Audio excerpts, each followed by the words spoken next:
What's up, guys? Mickle here. And earlier today, Brad Garlinghouse and the Ripple team were going around DC meeting with politicians and regulators.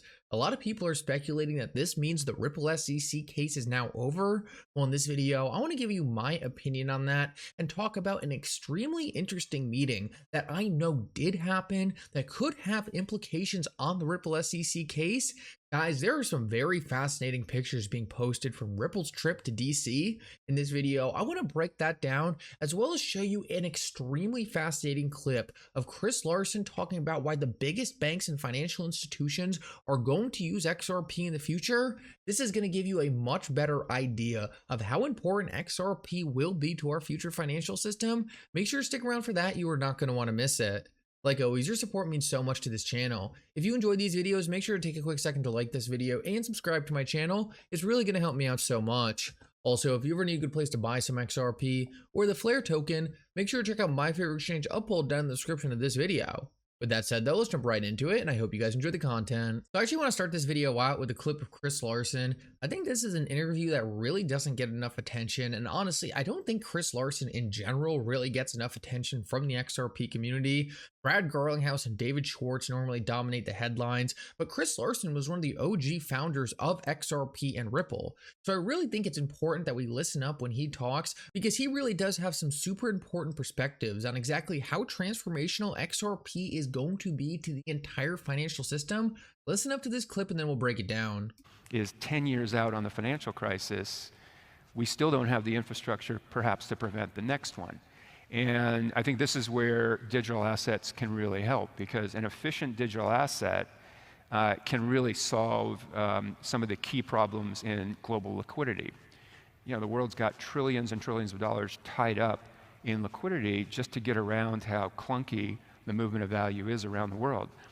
If with a really efficient digital asset, something like XRP, again, that's what we believe will be the most efficient, you can now reduce trillions and trillions of capital from being tied up. So you can make those transfers instantly as a bank or as a payment provider or as an enterprise without having to have money pre-positioned all over the world. So something really interesting got stated by Chris Larsen there. He said 10 years out of the financial crisis, we still don't have the technology to stop the next one.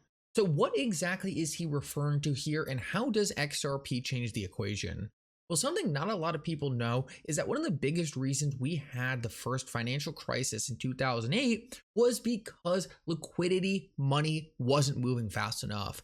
I've actually watched a couple documentaries about '08, and one of the most profound things stated in all the documentaries is one of the biggest issues for why we had the collapse was actually just because money was moving so slow. Some people have even stated that if we had the ability to move money instantaneously, if we had some way to pause the system and rebalance all the payments that were owed to all these different players, we would have likely not seen the collapse at the scale we saw. One of the biggest reasons why 2008 actually got as bad as it did is because despite the fact that some massive institutions went under, we actually had the ability to stop the cascading effect. We could have bailed out a lot of these institutions instantaneously, but didn't have the financial capability to make that happen. We had the money. The money could have been used to stop the default, could have been used to stop these institutions from going under. But the problem was the rails. The problem was the liquidity. We didn't actually have a way to get the money there instantaneously to stop these institutions from defaulting. And because of that, because money was moving so slow, there was no ability to actually stop the bleeding. Essentially, we just kept bleeding as institutional money froze all over the world. There was money to stop the bleeding. Institutions were still solvent to stop the collapse, but the money was moving so slowly, the money was frozen because of the rails in the current financial system. We had a massive liquidity crisis because the technology that is used to underpin liquidity in our current financial system is outdated and broken. What Chris Larsen is saying here is XRP is a digital asset that could change that.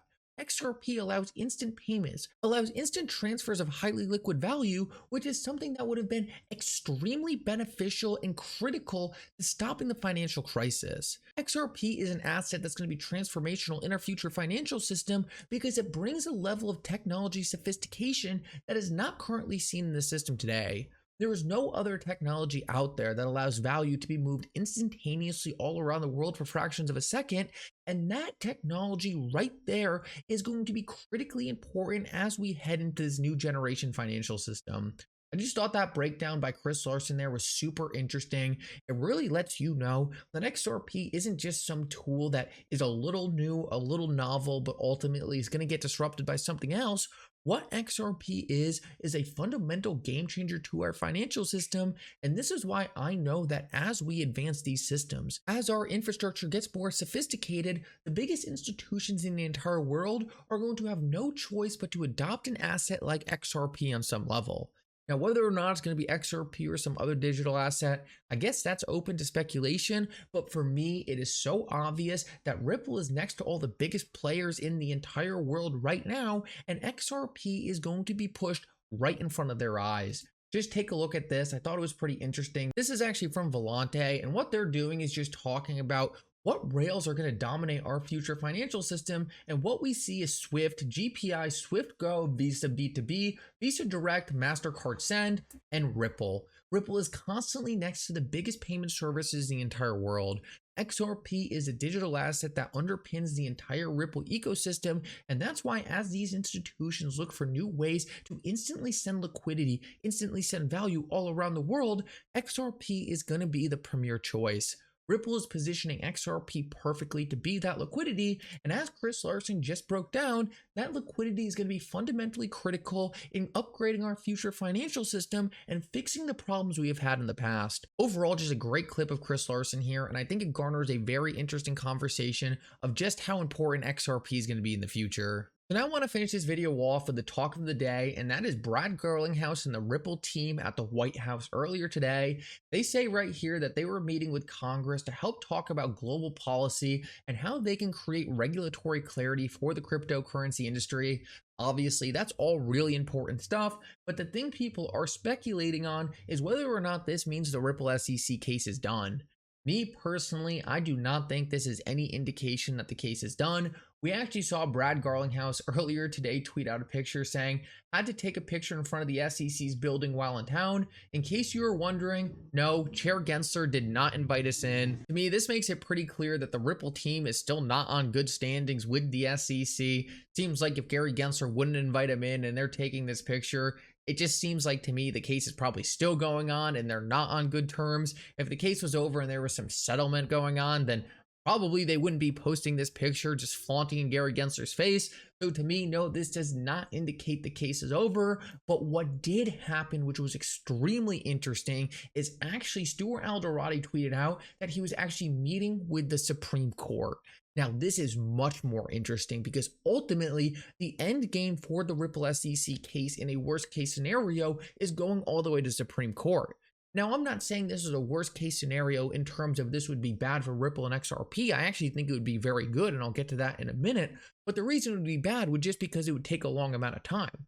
But the fact that Stuart Alderati and Brad Garlinghouse are actually meeting with the Supreme Court, well, that is extremely interesting because that means if we do go to the Supreme Court, well, Brad Garlinghouse and Stuart Alderati are already kind of greasing the wheels there. They're already talking to the Supreme Court saying, oh, this is Ripple, this is XRP, this is what we do, this is how out of line the SEC is, did you see what happened in our case at the district level, blah, blah, blah, blah, blah.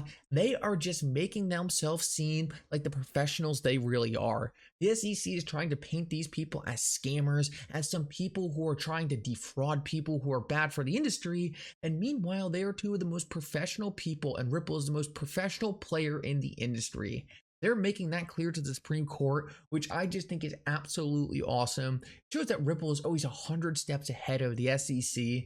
As the SEC struggles even to put together a valid statement, Ripple is already meeting with the end game. They're meeting with the Supreme Court, the people where in a worst case scenario, this case is going to end up. Ripple is greasing the wheels. Ripple is showing them, hey, everything the SEC is saying about us is almost completely untrue. So ultimately, I thought this was super interesting. Probably the most important thing I saw in this entire DC trip. Yes, of course, Ripple is going to try to talk to politicians to try to get regulatory clarity around digital assets. We have seen that for years, nothing's come out of it. Well, when it comes to meeting with the Supreme Court, a conservative Supreme Court that many lawyers have already speculated are going to agree with Ripple on the status of XRP, it just means a little more to see them actually talking with the Supreme Court. If I was the SEC, I would be very, very worried about this. The SEC has lost 6 of their last 7 cases at the Supreme Court level, and it looks like Brad Garlinghouse and Stuart Alderati wouldn't mind giving the SEC another loss at the most important court in the United States. Anyway, guys, I hope you enjoyed this update. If you did, make sure to like and subscribe. It really does mean so much. And for now, Mickle out.